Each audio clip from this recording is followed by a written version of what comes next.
आपका परिचय बताओ। मेरा नाम मनीषा है। मैं सीनियर सेकेंडरी स्कूल पढ़ाती हूँ राजस्थान में। 6 to 8 क्लास के बच्चे हैं उसमें, और मैं हिंदी पढ़ाती हूँ। अच्छा, बच्चे के लिए हम कुछ बताने के लिए इसलिए चाह रहे हैं, आप बच्चे को स्कूल पढ़ाते हैं, हम भी स्कूल प्रोग्राम करते हैं, बच्चे के संस्कार देने के लिए हमको बता रहे हैं। ये बात माइक दीजिए, वो बता रहे। बच्चे के अंदर हम ये टीचर हैं, हम इनको मनीषा को हम बता रहे हैं स्कूल में बच्चे के ऊपर ये सबसे बड़ा गुरु दायित्व होता है। टीचर एक नौकरी नहीं है। टीचर जो कोई नौकर हिसाब से मानना है वो अच्छी शब्द नहीं है। जैसे दूसरी सब कार्यों को नौकरी बोलते हैं, टीचर एक गुरु होते, इसलिए कि सम्मानीय पद होता है टीचर का। इसलिए इसको गुरु भूमिका होता है, गुरु दायित्व होता है। गुरु माने संसार के लोग जो काम होते हैं उससे भी ज़्यादा दायित्व होता है, और समाज उससे निर्माण होता है, समाज निर्माण की और टीचर के द्वारा होता है। प्रभुपाद कहा करते थे 3 सामाजिक स्वाभाविक रूप में गुरु है। माता पिता अपने बच्चे को जो संस्कार देंगे बच्चे से संस्कार मिलता है, और दूसरी स्कूल में पढ़ाने वाला टीचर उनकी जैसा संस्कार देते हैं बच्चे उससे संस्कार मिलता है, उसी प्रकार संस्कार बनते हैं। और तीसरा है जो नेता, जो देश के लीडर होता है, नेता होता है, जैसा संस्कार बनता है उसी संस्कार समाज को बच्चे जो आदर्श प्रजा हो, नागरिक हो, उसकी फॉलो करते हैं। नागरिक के लिए थोड़ा से समाज के लिए दिया जाता है कि टीचर के लिए बहुत बड़ा भूमिका है। टीचर उनके ऊपर बच्चे ऊपर निर्माण करते हैं, इसलिए बच्चों को हमें संस्कार कैसा देना। आप जो बच्चे पढ़ रहे हैं अभी 6, 7 क्लास 8 क्लास बच्चों को पढ़ा रहे हैं, और वो उम्र ही बच्चे को पढ़ाने का उम्र है। श्रीमद् भागवत में प्रहलाद महाराज का है कुमारम आचरति प्राज्ञा धर्मान भागवत ने। इसका अर्थ है बचपन से कुमार एज की जो उम्र होता है, जैसे 11 साल से 15 साल तक है कुमार उम्र, कोई कैशोर अवस्था होता है, उसी कैशोर अवस्था में बचपन में भागवत धर्म को अपना लेना चाहिए। भागवत धर्म क्या होता है? भगवान की भक्ति, उनको आत्मा की ज्ञान देना चाहिए। कारण हम लोग को शरीर नहीं है, हम सब आत्मा है। आत्मा का उपस्थिति से शरीर क्रिया करता है। यदि आत्मा शरीर में नहीं रहे, शरीर क्या क्या करेगा? कुछ नहीं कर सकता। इसलिए ये ज्ञान जो है शरीर के ऊपर है। आत्मा तो ऐसे भगवान जैसे गीता में भगवान बता ही रखे, आत्मज्ञान के ये पोशाक सदृश हैं, और ये पोशाक पुरानी हो जाए नया पोशाक धारण कर, जैसे आत्मा शरीर धारण करता है, ये ज्ञान उस पर देना चाहिए। और आत्मा का रिलेशन परमात्मा भगवान कृष्ण के साथ में है, नित्य रिलेशन। जैसे भगवान गीता में बताते ममे अंश जीवों को जीवभूत सनातन, सनातन रिलेशन माने पहले था, सनातन मतलब पहले था, अभी है, आगे भी रहेगा। ये शाश्वत रिलेशन कृष्ण के साथ है। इसलिए आत्मा कि जो पिता हैं भगवान कृष्ण, जैसे माता पिता द्वारा हमारा शरीर बना हुआ, हमारे माता पिता के लिए हमें उत्तरदायित्व है, कारण ये शरीर माता पिता के लिए मिला है। इस प्रकार आत्मा कृष्ण से अंश होने के नाते हमारा उत्तरदायित्व है कृष्ण का सेवा करना, स्वाभाविक है, कारण उनके अंश है। और जो कृष्ण का अंश कृष्ण के सेवा में करता है तभी ये आत्मा सुखी हो सकता है। नहीं तो संसार में कितना हम सुख का प्रयास करें, सुख ढूंढे, कोई सुख नहीं मिल सकता है।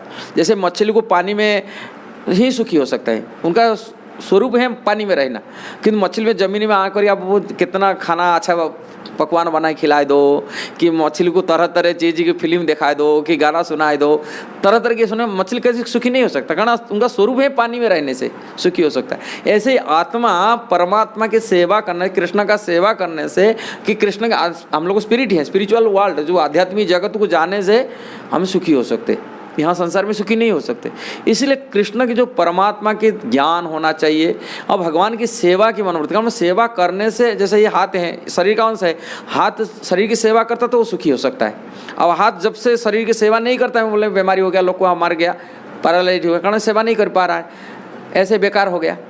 ऐसे ही कृष्ण का अंश होने के नाते कृष्ण सेवा करने से सुखी हो सकता है। और उसमें कृष्ण की सेवा कलियुग में कृष्ण का सबसे बड़ा सेवा होता है कृष्ण का नाम। कृष्ण नाम लेने से, हाँ, जैसे अलग अलग सेवा होता है ना, हम जो रोगी की सेवा करना, रोगी से मतलब रोगी की टैबलेट खिलाना पड़ता है, दवाई खिलाना पड़ता है, वो सेवा होता है। सेवा मतलब नहीं केवल आरती उतारना है कि भगवान क्या करता है, यही सेवा नहीं, सेवा। किंतु कलियुग में भगवान के नाम कीर्तन के से भगवान कृष्ण के भजन, कृष्ण का नाम लेने से कृष्ण सेवा सबसे बड़ा होता है। क्यों? क्या कृष्ण नाम लेने से हमारी चेतना जो है, जो कलियुग ये संसार की जो चेतना में लोग को पढ़े, इसको बोलते देहात्मा बुद्धि चेतना। शरीर को आत्मबुद्धि मान लिया, आत्मा नहीं मान रहे, वो आत्मज्ञान पहले प्राप्त होता है। अशुद्ध चेतना, अशुद्ध विचार खत्म हो जाता है। हम अंदर काम, क्रोध, लोभ, मद मात्सर्य ये खत्म हो जाता है और देहात्म बुद्धि भी खत्म हो जाता है, आत्मबुद्धि आ जाता है, ज्ञान आ जाता है। एक तो कल्मश जो है वो कल्मश जो देहात्म बुद्धि ही हमारा बड़ा सबसे बड़ा कल्मश है, अज्ञानता ही कल्मश है। और वो अज्ञानता नष्ट हो जाता है, आत्मज्ञान प्राप्ति कर लेते। पुणे आत्मज्ञान प्राप्ति करने से कृष्ण से उनका रिलेशन, उनको कृष्ण से जो संबंध है उनको ज्ञान प्राप्ति हो जाता है, अनुभव होता है। पुणे कृष्ण के प्रति उन्मुख हो जाता है जीवात्मा। पुणे जब कृष्ण उन्मुख हो जाता है, कृष्ण भजन करता है, भक्ति करता है। और कृष्ण भजन ही एक जो नाम लेने से उनकी चेतना शुद्धि होता है और कृष्ण से प्रेम बढ़ता है, वो कृष्ण से आसक्ति होता है। जो कृष्ण की सेवा के लिए उन्मुख हो जाता है तभी वो मुक्त हो सकता है। जब तो कृष्ण की सेवा के लिए उन्मुख नहीं हुआ वो जीवात्मा मुक्त नहीं हो सकता संसार से। पूर्ण बार बार 84 लाख शरीर भोगना पड़ता है, बार बार बुढ़ापा भोगना पड़ता है, बीमारी भोगना पड़ता है। देखिए मनुष्य शरीर में कितना तकलीफ है, जो कुत्ते बिल्ली शरीर मिल जाता है कितना तकलीफ भोगना नहीं पड़ता है। हाँ, कोई पेड़ पौधा शरीर मिल जाए कितना तकलीफ है, कष्ट में रहना पड़ता है कि संसार बंधन से निकल। कारण हमारा असली घर यहाँ नहीं है, आध्यात्मिक जगत में, स्पिरिचुअल वर्ल्ड में। वो भगवान वही वैकुंठ जैसे आकर यहाँ लीला किए। अपनी ये असली घर नहीं है, ये जैसे वृंदावन में बैठे ये भौमो वृंदावन कहा जाता है, किंतु भगवान कहाँ है? नित्य वृंदावन में। अब वो आत्मा के घर वही है वैकुंठ जगत में, यहाँ नहीं है। किंतु आत्मा वो आध्यात्मिक जगत तो तभी जा सकता है जब कृष्ण भजन करे और वो आत्म चेतना में रहे, आध्यात्मिक ज्ञान में रहे। ये भौतिक जड़ चेतना में रहने के तो थोड़ी जड़ बुद्धि रहेगा। इसलिए बच्चों को ये चीज़ को शिक्षा बचपन से शिक्षा दे देना चाहिए, जैसे भागवत धर्म इसको कहा जाता है। और भगवान की भक्ति करेगा तो थोड़ी उनकी बंधन से मुक्त होगा, आत्मज्ञान प्राप्त होता है। और जितना देहात्म बुद्धि रहता है वो पशु वृत्ति होता है, पशु को देह बुद्धि जानता है, उनको आत्मज्ञान नहीं होता है। और जो आत्मा आध्यात्मिक ज्ञान नहीं है, आत्मज्ञान प्राप्ति नहीं किया, वो मनुष्य होते हुए भी पशु है। भले संसार में कितना बड़ा डिग्री हासिल करे, ज्ञान हासिल करे, किंतु आत्मज्ञान नहीं है, वो पशु ही मान जाते हैं। देह को मान लिया ना, आत्मा मान लिया, जैसे पशु मानता है ऐसा ही मानता है। इसलिए आत्मज्ञान प्राप्ति सब वही विद्या है, वही ज्ञान है होता है। गीता में यही बात भगवान बोलते हैं, ज्ञान मतलब आध्यात्मिक ज्ञान, और सब ये सब बकवास है, पशु जैसा ज्ञान। इसलिए आध्यात्मिक ज्ञान उनको देना चाहिए। और बच्चों को उनको देने से वो उनको पशु वृत्ति से निवृत्ति होगा। अब पशु जीवन क्या होता है? एक दूसरा से खाने के लिए एक वस्तु मिल गया उसमें टकराते, लड़ाई करते, पशु की वृत्ति। जितना स्वार्थी भावना, स्वार्थी की भावना होता है कि कामुक वासना है, क्रोध भावना है, ये सब पशु वृत्ति है, आसुरी प्रवृत्ति है, राक्षस प्रवृत्ति है। व्यक्ति जो आध्यात्मिक ज्ञान नहीं है वो राक्षस तुल्य बन सकता है और पशु वृत्ति को अपना लेता है। इसलिए उसको आध्यात्मिक ज्ञान देने से पशु वृत्ति से वो निवृत्ति होगा, उनको राक्षस आसुरी प्रवृत्ति से निवृत्ति होगा, जो आत्मज्ञान मिलता है। इसलिए संसार बच्चों को बहुत सबसे बड़ा पवित्र कैसा हो सकता है, ये ज्ञान देना चाहिए बच्चों को। चरित्र निर्माण के कारण बच्चे चरित्रहीन हो जाते हैं। इसलिए काम, क्रोध, लोभ, मद मात्सर्य ये तो शत्रु है।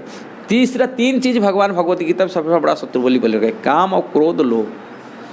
ये 3 हैं, भगवान बोलते नरक के द्वार। और उससे समाज उसी से सबसे प्रभावित होते, सबसे काम में सब प्रभावित होते। काम जब तक है मन में हम अपवित्र तब तक रहेंगे, पवित्रता आ नहीं सकता। फिर जब तक क्रोध है हमारी बुद्धि नष्ट हो जाएगा, बुद्धि काम नहीं करेगा। और जब तक लोभ भी वस्तुबुद्ध होंगे तब हम तो स्वार्थी बन जाएंगे, सेल्फिश बन जाएंगे। इसलिए तीनों चीज़ से मुक्त होने के लिए आध्यात्मिक ज्ञान और भगवान कृष्ण नाम ही शुद्धि कर सकता, और दूसरा कोई उपाय नहीं। भगवान बोलते हैं ना गीता में बताए, दैवी है सा गुणमय मम माया दूरत है। मेरा माया शक्ति पार होना बहुत कठिन है, किंतु जो मेरा शरण में आ जाता है, मेरा प्रपन्न हो जाते हैं, वही व्यक्ति माया से पार हो जाते हैं। दैवी ऐसा गुण में मम माया दूरत है, किंतु मामेव जे माम एव, भगवान के कृष्ण बोल रहे हैं एकमात्र मेरा शरण में कोई आ जाता है माया मतम तरंत, वही व्यक्ति माया से पार हो जाता है। इसीलिए कृष्ण के शरण में जाने के लिए कलि युग में दूसरी कोई उपाय नहीं, कलि युग में एक ही उपाय है, कृष्ण का नाम। हरे कृष्णा कृष्ण कृष्ण हरे हरे, हरे राम राम राम हरे हरे। ये महामंत्र जप करने से उनका चेतना शुद्धि होगा और कृष्ण के शरण में जाएगा। और कृष्ण नाम से अभिन्न है, और कृष्ण जब उपस्थित रहते हैं हमारा चेतना शुद्धि हो जाता है, पवित्र हो जाता है, और सारी प्रकार कर्मस्य से मुक्त हो जाते हैं, और कृष्ण प्रति आसक्ति बढ़ जाता है। हरे कृष्ण। ये वीडियो यदि अच्छा लगा जरूर उसको शेयर करना, सब्सक्राइब करना, लाइक कमेंट देना।